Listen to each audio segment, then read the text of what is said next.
Afternoon, everyone. Once again, I'm joining you at the comprehensive update from our medical experts, along with the World Health Organization on the Covid-19 pandemic. Globally, there are now over 414,000 confirmed cases in 194 countries and territories. Hundreds are dying every day. We're seeing a troubling trend of a 10% day-over-day increase in total cases, indicating the worst of the spread is yet to come. As you all know, Fiji confirmed our first COVID-19 case last week on the 19th of March 2020. Our first patient, along with the three others diagnosed since, are all in stable condition. All four remain safely isolated from the public. With every case of the virus, our contact tracing team has been aggressively identifying, quarantining, and testing every person who came into contact with any other confirmed COVID-19 patients. That team quickly determined that our first patient, the flight attendant from Notoka, attended a Zumba class while he was displaying symptoms. All members of that class were directed to self-quarantine the same day our first patient was diagnosed, the 19th of March. They were each instructed to immediately alert our medical teams if they began developing symptoms. Yesterday, 4 days into compulsory self-quarantine, one of the class members, a 31-year-old woman, began displaying symptoms during the Zumba class. We understand she worked out in close proximity with the first patient and shared a hug. When she later recognized the symptoms, she notified our rapid response medical teams, who securely and hygienically transported her via ambulance to the isolation ward at Lotoka Hospital. She was tested. Early this morning, she was confirmed as Fiji's 5th case of COVID-19. Once again, we are lucky that this patient was in quarantine when her symptoms first developed. She shares a household with 9 others, 2 of whom were also showing symptoms and have been isolated in Lotoka Hospital. The other 7 remain under strict quarantine in the home, which is under constant police surveillance. For anyone out there still asking why we've had to shut down the Lotoka confined area, this case is exactly why. We knew there was a risk that our first patient may have spread the virus to others. That is why we did not hesitate in shutting down movement into and out of the Lotoka confined area. No one in and no one out. If we hadn't done so, this new patient could have traveled to other parts of Fiji, potentially exposing others and vastly complicating our contact tracing efforts. As for the case we identified yesterday, the young man who caught the virus in Sydney, we don't have any major updates. He is in isolation at Nabo Hospital in stable condition, as are all of the other members of his household. Now I need to take a moment to give all Fijians a hard lesson in honesty and responsibility. As we know, our first patient was a flight attendant in Notoka. According to his first statement, he only began showing symptoms a day before he was admitted to hospital. Subsequent investigations revealed that unfortunately we were not given the full story. Witnesses tell us he had been showing symptoms including coughing days prior and that he failed to place himself in self-quarantine. So our contact tracing had to be extended further back to identify even more people he may have contacted and get them into quarantine as well. This is water under the bridge. None of us should waste time targeting or vilifying our first patient. We all have much important work to focus on. Excuse me. most of the individuals we've had to contact have been placed in compulsory self-quarantine. However, there are still 6 individuals, all in the Western Division, who have yet to come forward. The updated list of these names is again posted on the Ministry of Health's Facebook page. This goes to show 2 things. Number 1, the measures restricting travel out of the Lautoka confined area remain vital. Those measures will remain in effect for at least the next 8 days, depending on the outcomes of our contact tracing. We will not hesitate to extend those restrictions if necessary. Number 2, every Fijian needs to tell the truth to our health officials. If you lie, you could cost people their very lives. Be honest with our doctors, our nurses, our police officers, and medical teams about where you've been, who you have seen, and if you're unwell, tell them exactly when you started feeling sick. Help them help you, and help Fiji beat this virus. Excuse me. By being dishonest, you aren't protecting your loved ones from isolation. You are putting their lives in danger, and you risk infecting some people, and many more. Ask yourself, would you rather be in isolation for a couple of weeks or lose them forever? The answer to the question is obvious, but some people, still don't seem to get what is at stake here. Our police are actively investigating reports that 36 Fiji Airways flight attendants have blatantly violated their self-quarantine, sharing grog, and interacting with their friends and caregivers from outside the quarantine area. To those not following our instructions, I have to ask, is this a joke to you? What in God's name are you thinking?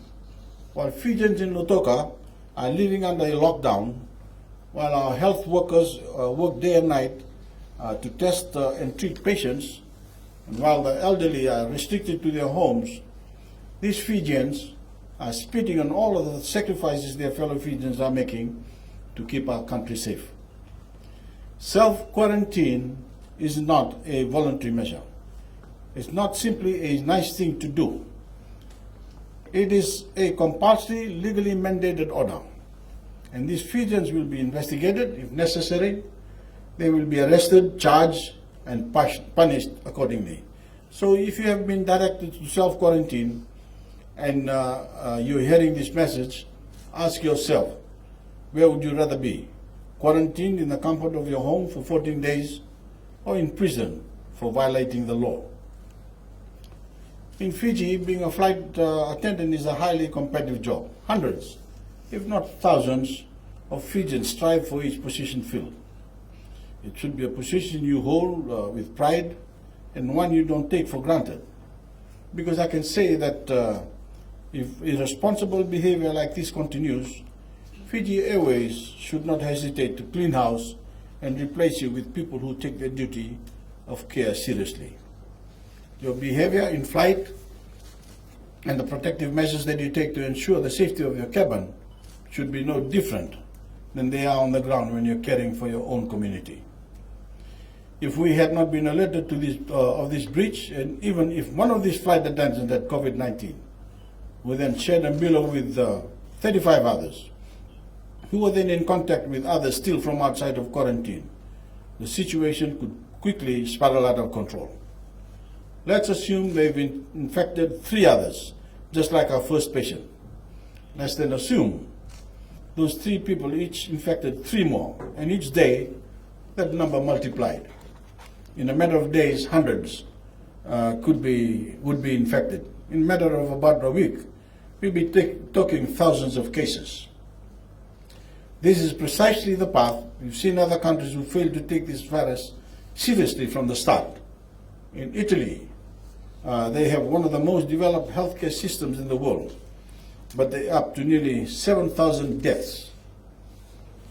There are heartbreaking stories of doctors being forced to choose between patients based on their age, knowing that they don't have enough resources to save every patient, especially the elderly and the vulnerable.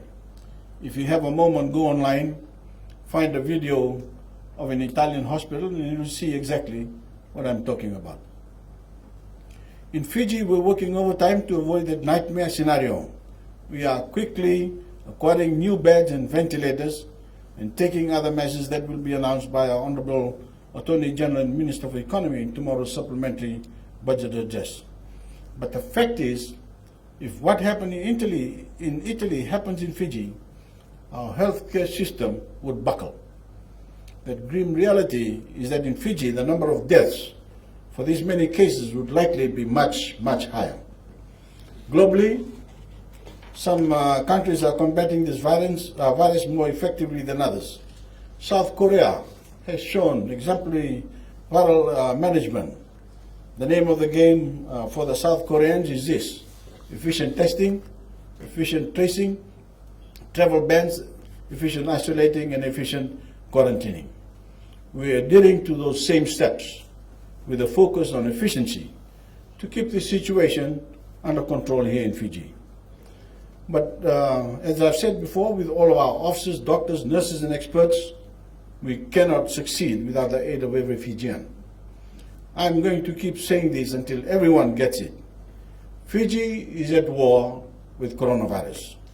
We cannot see our enemy, but we must act as if the enemy is in our midst at all times.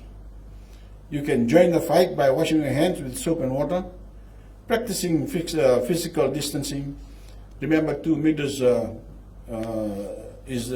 distance is safest, and following any and every directive given to you by authorities. And if you're told to quarantine, do it. Do it, or we'll make you do it. Today certainly merited scolding, but it also merits a big winner to those native residents who have shown the best of Fiji by reporting these issues as soon as they came to light. Anyone else who sees anything amounting to a violation of our health protection measures should call the police immediately. Ladies and gentlemen, Fiji now has 2 cases imported from overseas. From tomorrow, Nadi Airport will be officially shut down to all scheduled passenger travel. There are currently 3 flights inbound to Fiji carrying Fijians returning home from overseas. These passengers will all be required to self-quarantine for 14 days upon arrival. We know that there are still some Fijians overseas seeking to come home. We're exploring safe, low-risk evacuation measures to get these folks home. We're also working closely with embassies here in Fiji to repatriate foreign nationals still on our shores and get them home as well. We're seriously concerned about the virus ever reaching any of our outer island communities. Ladies and gentlemen, from this Sunday, the 29th of March, all passenger travel to our other islands will cease. Shipping lines for freight will continue with increased bulk but decreased frequency to ensure food and other essential goods are supplied across our islands. Anyone who regularly travels this route should decide over the next 4 days whether they prefer to spend the next few months. Our ban on gatherings of 20 or more people remains in effect. I want to make sure every Fijian knows that. And if you have a death in the family, you can proceed with the burial, so as long as you limit any gatherings to fewer than 20 people. Given the number of Fijians in isolation and under compulsory self-quarantine, it is likely we'll confirm more cases in the near future. That is why it's vital everyone in Fiji, everyone and everywhere in Fiji continues to avoid all non-essential travel. Children should stay at home. The elderly should stay at home. For everyone else, outside of going to work, buying food, medicine, essential goods, getting money, or accessing life-sustaining services, do not leave the house. My fellow Fijians, the average age of our 5 confirmed Covid-19 patients in Fiji is 27 years old. Let that go to show none of us are immune. So some age groups will see more deadly effects. All of us can catch the virus, and pass it on to others. All of us must act to prevent ourselves from becoming carriers. All it can take is one person, one single person of any age, to make bad decisions while carrying the virus, and suddenly this outbreak is out of control. As I said yesterday, be diligent, be compassionate, and put those values into practice in everything you do. If you or someone you've had contact with has recently traveled overseas and you are experiencing the symptoms of Covid-19, even if those symptoms are as mild as a sore throat or cough, immediately call the following numbers. In the Central Division, 221-9905.